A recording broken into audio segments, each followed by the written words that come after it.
welcome to the Unite podcast, and a big welcome to the first guest that we're having on episode 1, Josh Street, good friend of mine in the industry. He's just competed. We're both sponsored by Elite, so we spend quite a lot of time together doing things for the brand, for the supplements brand, and we're from the same area, basically following in the same type of footsteps in terms of our businesses and career development.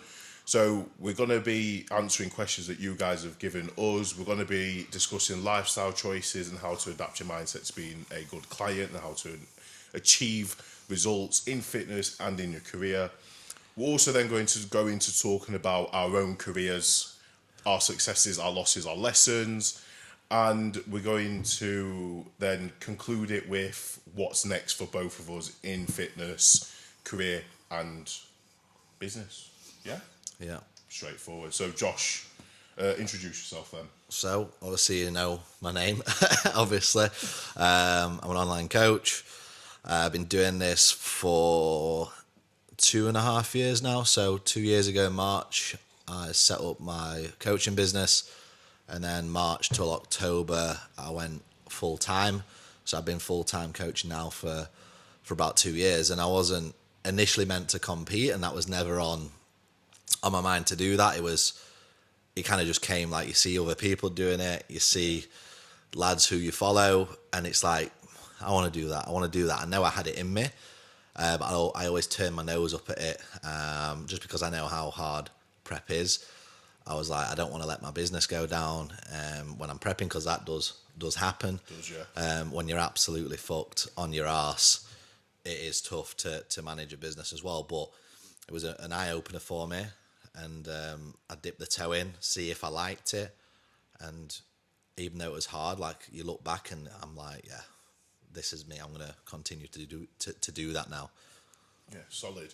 So you competed because you saw other people doing it. Like, I can fully relate to this because for me personally, you were one of the people that were prepping at the same time, weren't we? Yeah.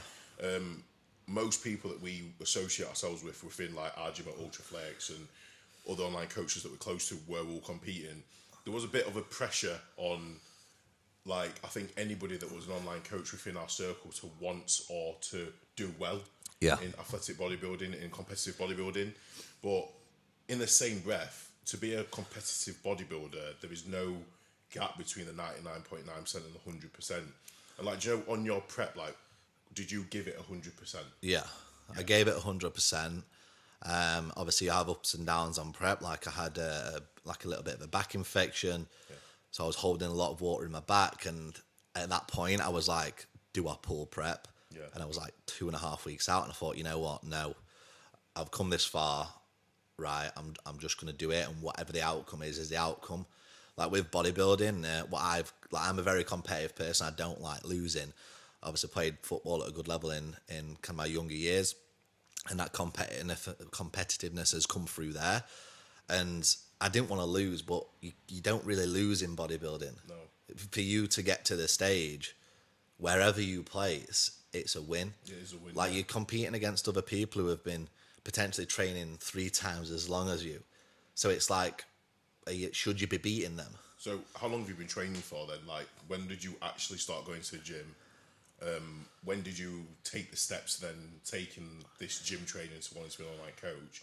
And then what was, like, the gap between you obviously starting to take the gym seriously and you actually considering to step on stage? Because I know, like, quite a lot of people out there want to follow this type of journey. They're currently training, they're a lifestyle client, they're looking to maybe become an online coach or to compete. Yeah. At what points in your career did you make these decisions? So I've trained from, like, a young age, but I train hard. Not as hard as I do now, but back then, if I look back at, like, my training level was at a good standard. Say I was young, inexperienced. I was just going in the gym and just smashing some weights about. And to be honest, this goes out for anyone as well. Just do that. Like, don't try and follow the structure like you see pros doing or you see, like, highly, like, amateur bodybuilders doing, because it ain't going to work for you. No. Yeah, I agree. And, like, one of my biggest messages that I like to get across to my clients when they start is, forget everything you've seen on social media. Forget everything you've seen on TikTok. Yeah. Like, you go on TikTok and you see this glute movement that you've got to do where you're twisting your arm and you're holding your shoulder at the same time while performing a glute movement. Like, all these things are all very overcomplicating, aren't they? And realistically, when you strip it down to the basics, it does come down to exactly what Just train hard. Like, just train hard. if I'm kind of saying the ideal client, if I had two options of a client and it was like, right, you can have this client who trains hard, but his form is not the best, but he trains really, really hard, or you've got this client who trains perfect, but he trains like a pussy, who do you think you'll get better results off? And it's always going to be the guy who brings the intensity there, even if the form isn't a million %. It doesn't have to be. And you probably look at a lot of people on like IFBB pros, like it's more outside of the UK. You watch them train, it's like, fucking hell, I train better than him. Yeah. But they're bigger than you and they're better than you. And it doesn't matter. If they train hard, you're going to get results. Yeah. And I think that's what we've been a little bit brainwashed in the UK back. And I think I've said this on a couple of reels I've posted on Instagram. We have been slightly brainwashed into doing these overly perfect, critical movements instead of just having fun with it and just moving some weight about. Yeah, I 100% agree. Like one point there that you've made as well is you're comparing the bodybuilders outside of the UK. Yeah. The ones that are really setting pace. Your Americans, I'm guessing you're like referring to, like, could you name any? Yeah, like Brandon Hendrickson, Buendia. Yeah. Obviously, I'm competing men's physique, so I'm the most familiar with those guys. I watch a lot of men's physique stuff. I love the open and classic side of things, but like I've watched Brandon Hendrickson train, and he just goes in and just demolishes it. I've watched him train as well. He's just a savage, and like very high volume. Yeah, it still trains heavy. It's not like lightweight. No. It's not lightweight, high volume. It's just heavy, high volume, train to death. Just move the weight. Move the weight with decent form, and that's it. If your form deteriorates, it's not a massive deal. Yeah, like I think as you become more and more of an experienced trainer, you can differentiate this like slip off form with just completely poor form. Yeah. If you're starting a working set and your form's perfect for the first 10 reps, but your guideline volume is like 10 to 15 reps, you've done 10 perfect reps. Yeah. Don't just stop there. No. Like, keep it as uniform as you possibly can do and push it and try and get them higher rep ranges, because the higher and harder you're pushing your body and like the higher rep range you're hitting, the heavier it is, you're going to cause more attention to the muscle, obviously, which is going to stimulate more growth and generate growth response, which will lead to more muscle density. Yeah, it's like I get a lot of clients asking me like, oh, you've programmed me in like an 8 to 10. What if I get 10? I'm like, do more. Because then next time you can go heavier. Yeah. And it takes a while to find your weight. It does take a long time to fully know where you are on every single exercise. And once you're there, that's when you can just start loading up. But I don't track anything. I'm not a fan of tracking it. And when I did track, like, progressive overload in a notebook, I did it for a couple of weeks, started disliking training. Yeah. It started irritating me getting my fucking logbook out or writing it in my phone. I was like, right, I just want to train and enjoy it. Yeah. When you enjoy your training, that's when you get them better results. Yeah. Yeah, just like anything, like if you enjoy it, it's gonna reap better results. So if you don't track your training, then like, do you follow a training plan? Do you have like a set structure that you follow on a day to day? Yeah. Like, are you just like one of the people who can remember what you've lifted, or do you just go in having like rough guidelines and just send it? Like, what's your approach if you're not using a logbook? So my approach, I follow a set split, and I follow set exercises, and I know roughly where I am, but I know what's heavy and I know what's not. And because I've been training quite a while now, like this, without tracking anything, I can gauge where roughly I'm at. Yeah. Obviously, the difficult time is when you go to a different gym, but that's like anyone. If you're logbooking, you try a different machine, it's going to be different. But I just go in, I'll do feeler sets, and then I roughly know how much weight I can add and get away with it. Yeah. But then again, like if I'm programmed 6 to 8, and on that particular day I might be well rested compared to the other week, I might go heavier. Yeah. And then the week after that, if it feels a bit too heavy, I'm not going to force myself to like try and do that. Yeah, I will just drop it back. If I lose the feel, I will just pull it back a bit. Because I think there is a fine line between form and mind-muscle connection. Yeah. Because what form might tell you might not actually be the right thing for your mind and muscle connection. Yeah. Like, I've looked at certain people's back training, and like one of my most developed parts of my body is my back. Yeah. But I never really learnt this from anybody. I just kind of always trained back when I was younger, got the feel of my lats, and like kind of understood the movement and how the structure of the actual muscle and how it's connected and how to stimulate it. But a lot of people, like when it comes to like, especially like chest supported rows and all sorts, you see people hugging machines, pushing off from machines, grabbing machines up there, bending themselves all the way down to the left and stuff like that. Like, and I feel like from that, if you're looking at somebody's form and they're saying this is how you should perform the movement, if you then go and copy this and it does not work for you, don't do it. then that's not correct for you. Like, stop doing it and then focus on the actual mind muscle connection. Potentially get a coach. Like our clients, they can send us videos, can't they? Yeah. We'll do some form corrections. I go out and see my clients. I know you do. Yeah. Well.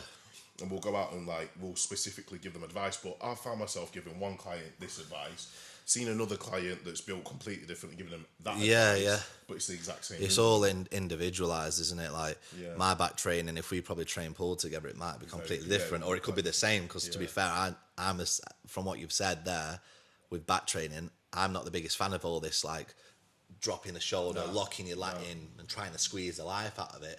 I'm more of a fan of really stretching the back. Yeah, get overstretch. I overstretch on the back. The tension might not be on, but ultimately, like the stretch is another way. Yeah. With weight growing tissue. Yeah. And then with me, I overextend. Yeah. So like a lot of people have looked at me and said, "Why are you pulling that like far?" Turtle shelling over like a row. Yeah. So I overextend, so I'll start from far, but then I'll really pull it in. But I get the best connection from this, especially double arm movements, like fully stretching it over. But the whole take-home point from what we're saying is like, no matter who you are in the gym, if you're reading something and it's telling you to do something, or someone said to do something and it doesn't feel right, you just don't do it. Don't do it. You don't do it. You take every advice you get, you should take it with a bit of a pinch of salt. Yeah. Take it, obviously, because free advice is always good. But if it works, use it. If it doesn't, don't feel like, oh, he's bigger than me. Yeah. It's gonna work, because sometimes it just doesn't. No. What you don't realize is they've probably trained like how we probably trained in the younger days. Where it was old school as fuck and they're just moving weight. And now, because they're that strong, for them to take it to that next level, they have to now pull it back, draw it all back, and really focus on like little manipulations to give them that extra 1%. But that's for that 1%. If you've not actually reached your 100% limit, or like you've not even got to 50%, which most of the people listening to podcasts are like people that come to us for training advice or anything haven't even got there yet. Like, I'm not even at 50% of my capacity yet. No. You're not even at 50% of your capacity yet. So realistically, it's just the basics. So we've talked about training, your approach to training, your thoughts on how people should adapt their training. We've kind of stemmed off, haven't we, from where I was going to tell you what I've come from. But I'm going to pull it back anyway. So tell me then, so in your training career then, what took you, what made you make the decisions that you made, obviously, to then become an online coach to compete? So I've always trained. So I'll take you way back. So I've trained since I was like 14, 15. I used to train with my dad. He used to like train with a guy, I forgot his name. He was he owned a gym in Mexborough, and he was a bodybuilder, and he trained with him, and it was all high volume shit, drop sets, like 21s on biceps and stuff like that. So I used to train in Exercise for Less when that was open, like 14, 15, with my dad. My dad did. And he used to just blast me with volume. Yeah. And the response I got, I grew like fuck. I grew so much. And I was just eating food. I wasn't tracking food. I was just eating food because as a young kid, you're inexperienced. And I don't expect any 14 to 15-year-old to know what the fucking hell to track. So I was just piling food in, but because my expenditure was high playing football and stuff, I stayed tidy. I grew a lot just from smashing some weights about with decent form. And then I grew quick. I was still playing football, but it was borderline right. I can't put too much muscle on. I can't get too big for football because then I slow down, my fitness goes down and stuff like that. Like I struggle when I'm heavier with cardio, like cardiovascular side of things, because I've never been naturally fit. I've always had to work hard to become fit. So I played football at a good standard when I was younger, and I was always torn between, right, do I just fully send it in the gym or do I focus on football? And I was always hovering between the two. I was doing both at the same time. Come to the point when I was about 18 and I stopped playing, started training again, like responding very well to training, putting a lot of good size on. And then I had like unfinished business with football, started playing again, downsized a lot, got a lot fitter, tried to not lift as much weights like as intense as I was, just to try to stop the muscle memory from coming back and putting unneeded size on. Played that till COVID came. Worked my way up some leagues, was getting paid good money, was working full-time job at the time. I was earning a really good living doing both, but it was full on like 6 days a week pretty much. I was working 5 days a week, playing midweek on a Tuesday night, playing on a Saturday.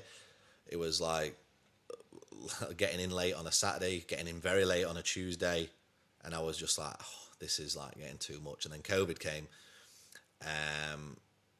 Kept myself fit through COVID, like running all the time, and I was like 72 kilo then, which just to give you a perspective, I'm 99 kilo at the minute, so I've put a lot of weight on since then, and I was really fit. They lifted some of the restrictions off, so non-league football could resume. Playing again was absolutely flying, like say fittest I've ever been. Restrictions got put back on, so the league had to be stopped. And then that was like the final nail in the coffin. Yeah. As soon as the gyms opened up, I was like, right, I'm launching it. And then I got my first coach at the back end of lockdown. I think it was around December time, and I was with obviously Ben Bray. He's seen how quickly I responded. He's seen like the potential in me. Went through an initial fat loss phase, getting ready to grow. And then that's kind of when the online coaching was getting tempting, because I've always known how to get in shape and get people in shape, and as I got older I was picking up from different people. I always used to watch stuff on YouTube and stuff like that, so I had really good knowledge. For I think about 15 months. You did a photo shoot. Yeah, I did I did the photo shoot with Ben. I think this was so it was from December, not the March following, the March after I'd prepped for the shoot. Yeah. And then that's when I launched my coaching business off the back of that. But what I did is I spent a good time like educating myself to deliver high standard results, because I think the problem you get nowadays is people just jump straight into it. One transformation, I'm a coach. I'm a coach, yeah. Like instantly. Yeah. And just, like, I'm not saying people to do it, because it's their decision, but I spent 15 months. There's a right and a right. There's a right time. And a wrong way. Yeah. Of launching a proper online coaching brand, isn't there? Yeah. Like, from the sounds of things, like you were always an athletic person. Like you took your training quite seriously, the training with people that were more advanced than you. So you learned a lot. I did the exact same thing, pretty much just training with all the people that I could possibly get time off in Ultraflex at the time. So I trained there when I was younger. But this on-the-job experience, like when you're getting coached by someone, when you're training with people that are better than you at coaching, and that's like the most invaluable lessons, isn't it? Like the ones that you learn. That's how I've learned a lot of my stuff, and that's how a lot of other people learn. But like you said, with on the job, people learn as a coach on the job, and you don't want to do that. Like you want to learn as an athlete on the job, but not as a coach. Not as a coach. Because you need to know what to do in situations, and sometimes this blueprint, there's a kind of a blueprint out there what every coach will use, but sometimes you have to just throw that in the bin, and you have to just come up with shit on the spot, because it might be something with personal life and stuff like that, and you've got to understand people. You've got to understand people. You've got to understand science. There's a lot of like different variables that come into play when it comes to coaching people, isn't there? You can have one client, for example, they work 9 to 5. The routine is just your standard. They wake up at 7, they go to work at 9. Fair enough. Like your advice to them straight away is to wake up a bit early, get a gym session, and get out of the way. And then you've got on the flip side, you've got your guys that will work night shifts. Yeah. Nutrition for somebody that works nights is never going to be as straightforward as the nutrition for somebody that works days.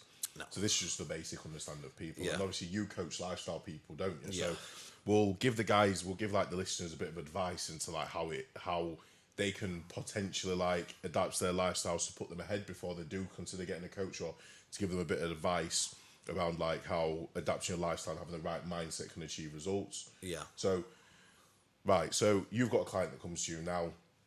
They're a beginner, they've never been to the gym before. Like, what's the first thing you're telling them to do? I'll just get them to tell me everything about the lifestyle, what they do on a day-to-day basis, what the weekend looks like, because once I know that structure, then I can put in something what they can do, but without knowing they're actually doing it. They're kind of just autopiloting it. They're just doing it because it suits their structure. So I'll get to know them on a personal level with like the work shifts, the training schedule, get a good level of how hard the training, or just in general, if they're a complete beginner, I will set them out like a very, very simple training plan, where it's simply just machine based, where it's like, it could be just lat pull downs, none of this single arm fucking complex shit because they don't have a clue. It'll just be everything, no unilateral stuff to start with. Once they get used to that, and once we've run that training block, and I'll get on a call with them, I'll say, right, how are we feeling? How's your training? Is it improved? This and that. And they'll go, yeah, I feel like I'm training a lot better now. And I'm like, right, we're going to put some different exercises in there. Do you feel comfortable with that? Yeah. And then I'll say, right, on these exercises, what we've had in, which are a little bit more complex, but they are very, very good. If we can't feel them, we'll pull them out because it's pointless. I want you to send me a video, and they'll send me a video. I'll say, right, we can do this, do that. A couple of weeks, if they're still not doing it, we'll just revert back to type, and we'll go with the original stuff, because the basic stuff works. So like, would you say, like, so your first phase, because I phase my training, I'm guessing you do the same. It's like phase one of training is basically just making smarter lifestyle choices and adapting your mindset to being able to actually take it to that next level. To stop making them adaptations. It's just, it's literally just to really like push your physique. It's just basically, I just get them to make smarter decisions. Like with training, I'll just say, right, this is your training, go and enjoy it. Train hard, don't focus on the nitty gritty stuff as of yet, and then we'll just taper that up, get better and better. But the main focus, like you said with phases, if it depends what position they come in. If they're like lean and slim and they need muscle, I won't fuck about and diet people down just to get a transformation for my page, because I know if I was looking at myself, I'd be like, right, I don't want to diet down, I want to put muscle on. But if you're in a position to do that, I will put them straight into it. The diet phase will always come, the transformation will always come. And I think that's what a lot of coaches will do nowadays, is it's more of a business move. And like, as in, for me, ethically, as a person, I can't do it to my client. If they need a diet phase, then I will diet them down. If they don't, I'll just be like, I'll just smack them straight in an off season. Makes sense.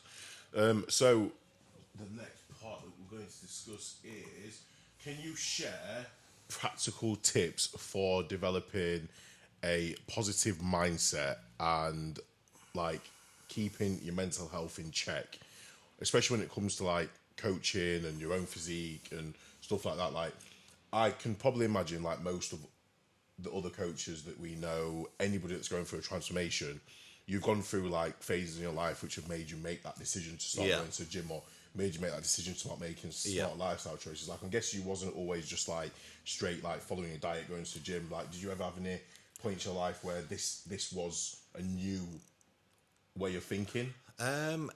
Maybe not a new way of thinking, or completely new, because growing up, my parents have always been like health conscious with food and stuff like that. So I grew up eating healthy food, and they've controlled a lot of my decisions, which have led to ultimately me not being a fucking idiot. And I never was fat as a kid. I was looked after in that department. So it wasn't a massive change, and I changed, like I just did it better. And it was just flicking that switch. I seen my physique improving. I was like, right, I'm going to do more and more and more, to the point where now I'm not living and breathing it, because it's not me, but I'm operating at a very good level, and I can do that over 12 months. So it's like consistent all year round. The mindset then. Let's address the mindset. What type of mindset does somebody need to be a high achiever in fitness, in physique development, and just in general, like to be a better, harder working person? How would you say they need their mindset to be aligned? It depends how you look at it, because sometimes people look too deep into it and they get overwhelmed, and it's like, shit, I can't do this. Whereas I just literally blank everything out, and I just go day by day and try and see where I end up. Because I'll get a lot of clients who I'll set up initially, and it's like they get overwhelmed with it. I'm like, just chill, like it's fine. So in terms of like mindset, you'll see a lot of people like preach this bulletproof mindset. It doesn't exist. It doesn't exist. It doesn't. No, like, it doesn't. You just can't have a bulletproof mindset. You're going to go through ups and downs. No one's invincible in the mental department. So probably on a way to improve that, you can't necessarily improve it. You'll improve it by seeing what's happening to your body. You have to be conscious of your emotions. I think that's basically what you're saying, isn't it? So, like, to develop the right mindset to be a high achiever in fitness and your physique development, You just have to basically be aware of how you feel. Yeah. Be able to justify and have a conclusion as to why you feel a certain way. And then if you're having like unjustified thoughts, like you look in the mirror, you feel fat, but you're the leanest and the lowest weight you've ever been.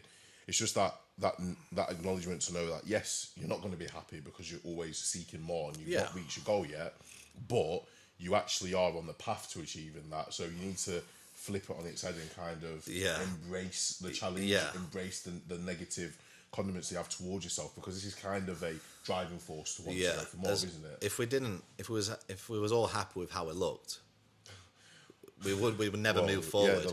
Like, not that we want you to be unhappy how you look. You'll be happier, but you'll never be truly satisfied. And I think that's the beauty of it. Like that. Why do Olympians keep going to the gym? Like, why do pros keep trying to improve the physique? Because they're not happy. Well, they are happy, but they know they can improve, and that's what I love about it. Like, I hate being stood still. I hate looking at myself and thinking, right, I'm happy now, I'm chill. Don't work like that. I want to improve and improve and improve, where it's business, mindset, my physique. You don't want to ever be stationary. So you just said business then. So how has fitness impacted your career?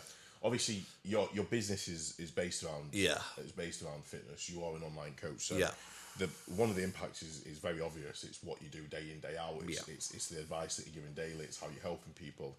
But how has fitness actually helped you be an entrepreneur? How has it helped you run a business, start a business? Like, what positives have you took from it that have helped you in your career development?